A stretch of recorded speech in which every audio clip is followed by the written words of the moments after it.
Вопросы предстоящих выборов, один вопрос всего. Придете ли вы участвовать в голосовании на 26 апреля? Да.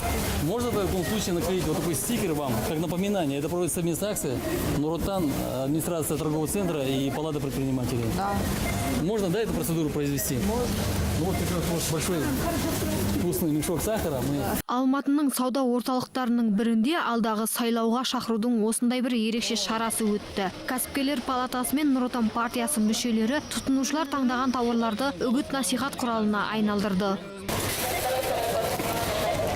Сіздің даусыңыз маңызды. Мынадай жапсырмадан кейін тауарды сатып алушы әр азаматтың есінде сайлау науқаны болады деп сенеді ұйымдастырушылар.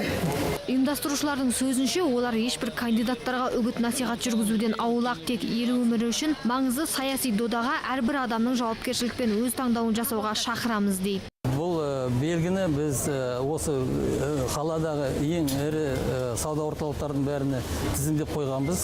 Енді айдың аяғына дейін осының бәрін өткізудің ішінде ойымызша 3000 адамдай бұл қатысуы тиісті.